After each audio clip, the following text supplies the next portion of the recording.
आज का अखबार। नमस्कार, लेट्स माइक में आपका स्वागत है। आज का अखबार के साथ मैं राखी जैन।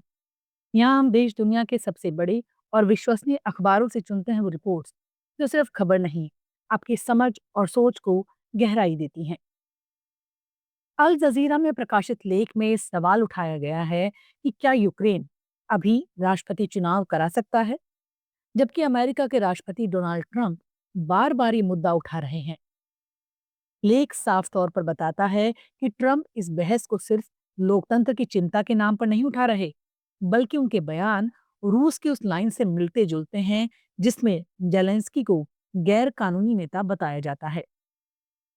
ट्रंप चाहते हैं किसी तरह यूक्रेन युद्ध जल्दी खत्म हो, ताकि वे इसे अपनी कूटनीतिक जीत की तरह प्रस्तुत कर सके, चाहे इसके लिए यूक्रेन को अपनी जमीन ही क्यों न गंवानी पड़े।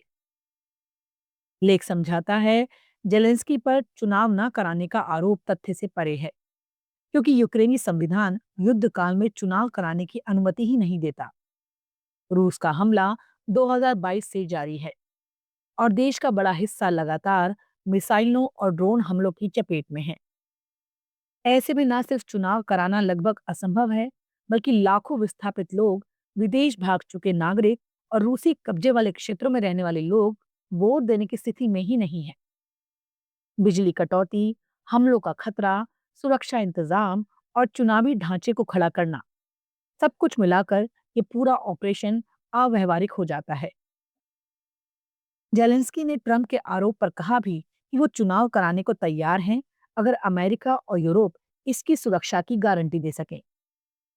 लेकिन विशेषज्ञ कहते हैं ये गारंटी तभी संभव है जब अमेरिका युद्ध में सीधे दखल दे, जिसकी कोई संभावना नहीं दिखती। इसलिए पूरी बहस राजनीतिक ज्यादा है, वास्तविक कम। लेख ये भी बताता है यूक्रेन की जनता खुद भी अभी चुनाव के पक्ष में नहीं है। सर्वे बताते हैं ज्यादातर लोग मानते हैं कि पहले युद्ध खत्म होना चाहिए, उसके बाद राजनीति पर चर्चा हो। जेलेंस्की की लोकप्रियता पहले जितनी नहीं रही, पर वो अब भी भरोसेमंद नेताओं में गिने जाते हैं। अंत में लेख का संकेत साफ है, चुनाव ना होना यूक्रेन की मर्जी से नहीं, उसकी मजबूरी से है।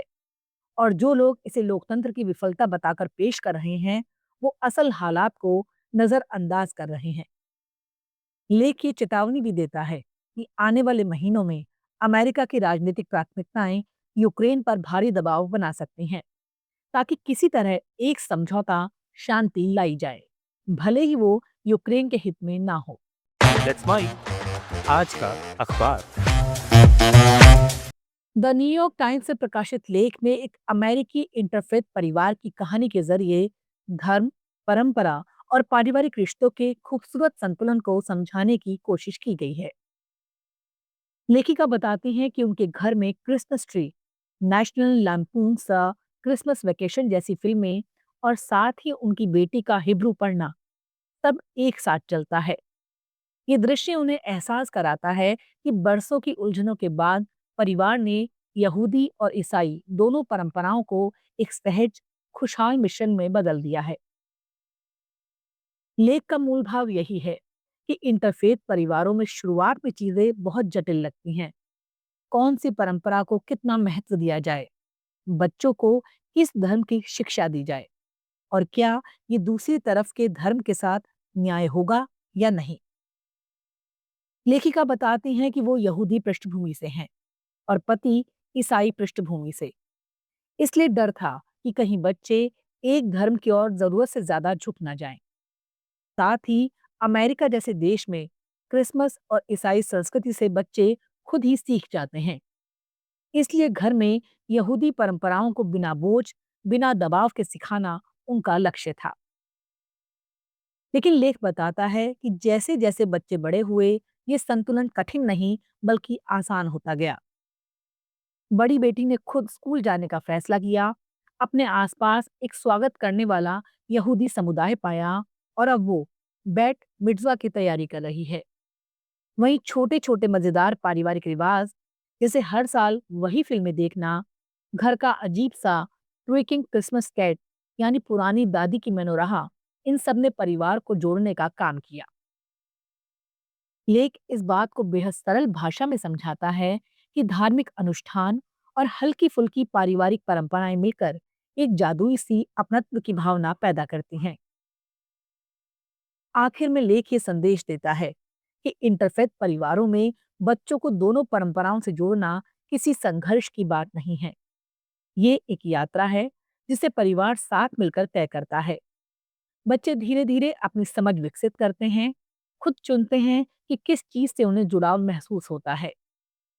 लेख हमें ये भी सिखाता है कि रिश्तों और विश्वासों का संतुलन किसी तंग दायरे में नहीं, बल्कि खुलापन, बातचीत और साझा अनुभवों में पाया जाता है। लेखक का अंतिम निष्कर्ष बड़ा सरल है।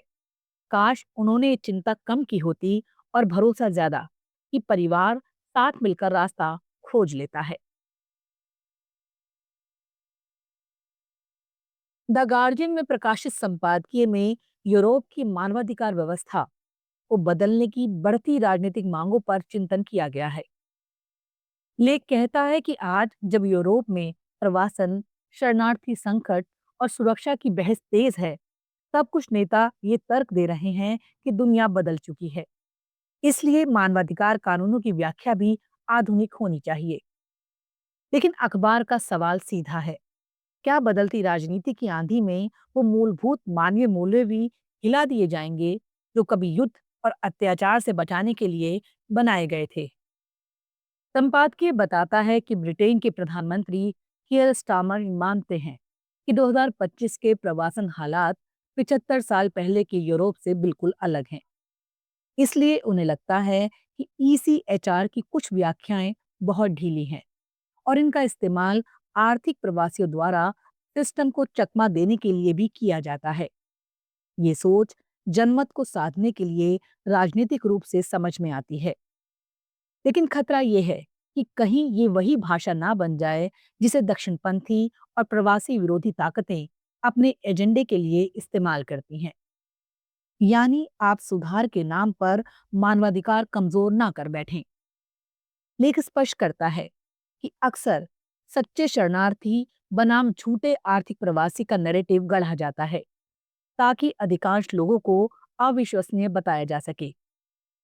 चैनल पार कर छोटी नावों में आने वालों को पहले गैर कानूनी बना दिया जाता है और फिर उसी गैर कानूनी रास्ते का इस्तेमाल कर उन्हें अपराधी साबित करने के लिए किया जाता है। जबकि सच ये है कि अगर सुरक्षित और कानूनी रास्ते बढ़ाए जाएं तो लोग जोखिम भरे रास्तों पर मजबूर ही ना हों। उनके दावों की सच्चाई वही रहेगी, बस उन्हें आसानी से बदनाम नहीं किया जा सकेगा। संपादकीय ये भी कहता है, लेबर सरकार ने कानूनी रास्तों को थोड़ा बढ़ाने की बात तो कही है, लेकिन असली जोर कड़े बॉर्डर पर ही रहता है। इससे ये संदेश जाता है कि सरकार मानवाधिकार मूल्यों की रक्षा की बात तो करती है, पर हर बार राजनीतिक दबाव के सामने उन्हें पीछे सरका देती है। लेख का अंतिम भाव यही है, अगर प्रधानमंत्री वास्तव में मानवीय मूल्यों को बचाना चाहते हैं तो उन्हें सिर्फ जनता की नाराजगी का हवाला देने की बजाय मूल सिद्धांतों पर टिके रहकर मजबूत दलीलें पेश करनी होंगी और लोकतांत्रिक समाज को ये समझाना होगा कि ईसीएचआर जैसी व्यवस्थाएं बोझ नहीं बल्कि सभ्यता की रक्षा कवच हैं। आज का अखबार में फिलहाल इतना ही। देखते रहिए, सुनते रहिए लेट्स माइक। नमस्कार। आप सुन रहे थे let's mic more than radio. Follow कीजिए हमें हमारे सोशल मीडिया प्लेटफॉर्म्स पर। It's time for news. It's time for more than radio. Presenting the first radio news app, Let's Mic. Let's Mic, a news-based app on your phone where you get to watch and listen news, talk shows, interviews, radio show podcasts. On Let's Mic, you get all relevant information of TV, print, radio, podcast, and digital. Let's Mic talks about every segment of life.